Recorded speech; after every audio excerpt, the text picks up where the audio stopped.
Salve, salve família, aqui quem fala é o Lutz do canal Cortes Podcast e no meu primeiro mês monetizado eu já fiz $3.000 só seguindo o que esse cara fala no curso dele. Então se você quer ganhar dinheiro com internet e YouTube sem nem precisar aparecer, confere o primeiro link na descrição. A questão da informação, né?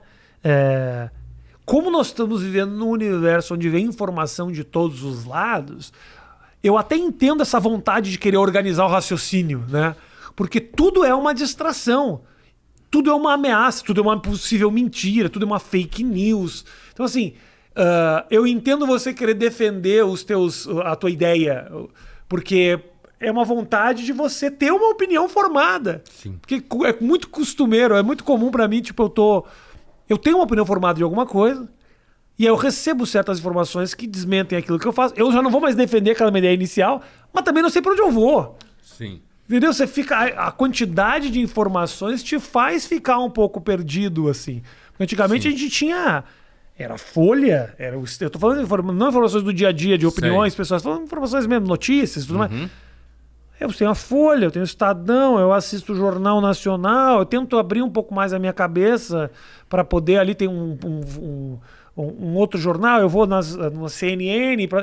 Você tinha órgãos. Hoje em dia, cara, vem tanta coisa de tanto lugar que eu entendo o cara querer buscar uma certa organização no meio da confusão, né?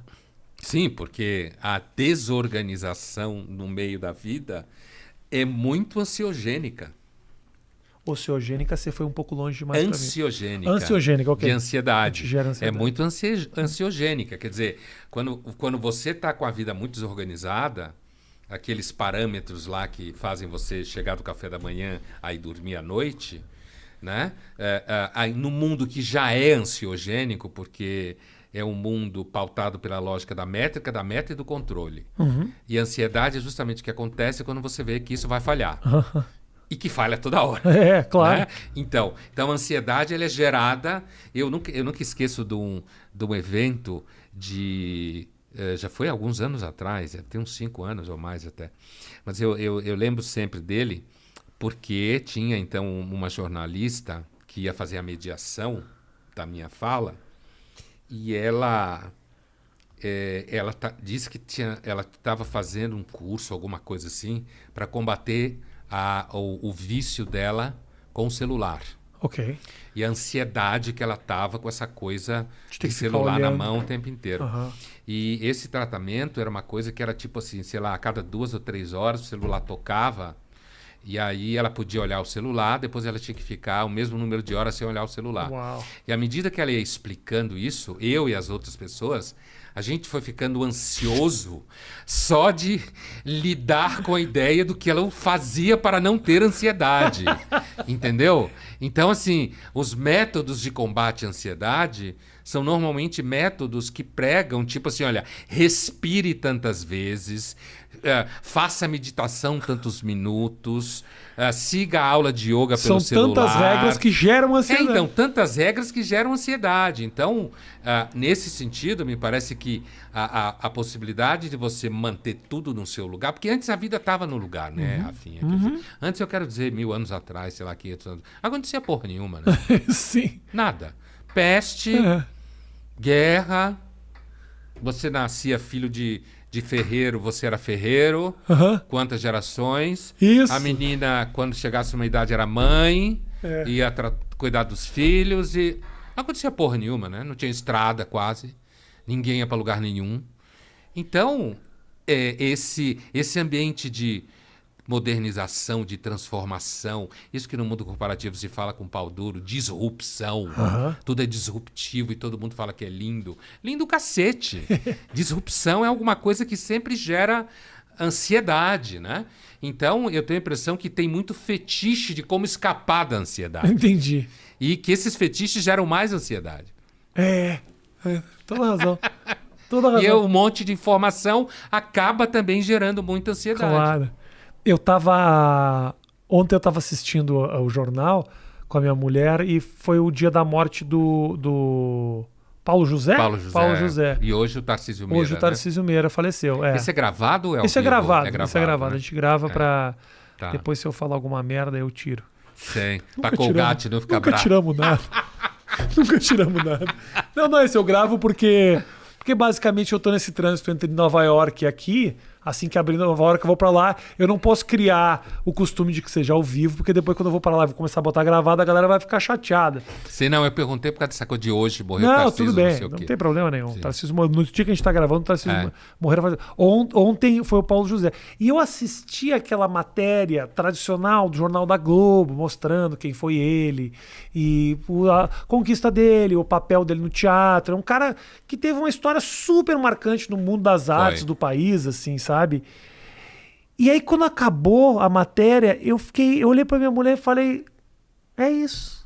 A partir do final dessa matéria, só quem vai falar do Paulo José é a família dele. E os colegas e tudo mais. Então, assim, uma passagem marcante pra caralho pro país, ele vira... E aí me bateu um pouco de ansiedade. Eu falei, caralho, daqui a pouco eu morro. E aí? Não vai ficar nada? Não vai... O que eu posso deixar? Me deu vontade de ser marcante, ganhar uma guerra, eu não sei. Você sabe que tem uma passagem, a passagem da Ilíada, né?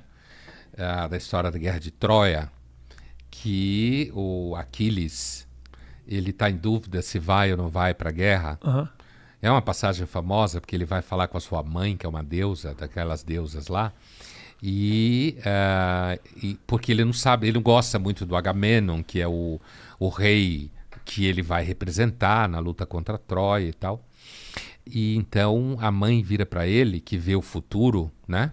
Mas aqui não é nenhuma questão de ser profetisa. Ela fala assim, olha, se você ficar em Larissa, que era a região da Grécia onde ele vivia, você vai casar, você vai ter filhos, você vai ter netos, e você vai ser lembrado pelos seus filhos, pelos seus netos.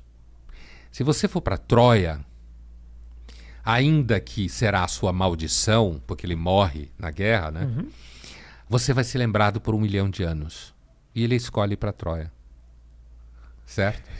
Esse problema existe desde a Ilíada. Os gregos, eles eram obcecados com o problema da mortalidade e da finitude.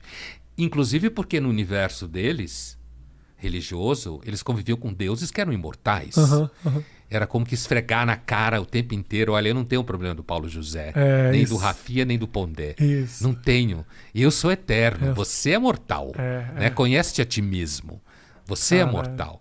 Então, esse tema é um tema recorrente. Agora, não há dúvida de que hoje, quando você fala do Paulo José, tem um elemento também em jogo que assim, a memória ela é muito pouco trabalhada.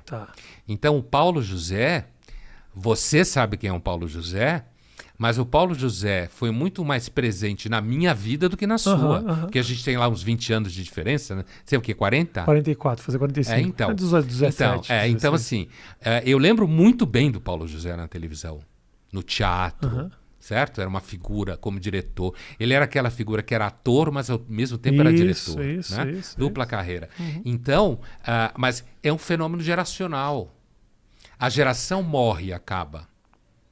E o mundo passa de uma mão para outra. Sim. E a mão que recebe, cada vez mais, tem menos relação do que a mão que entrega.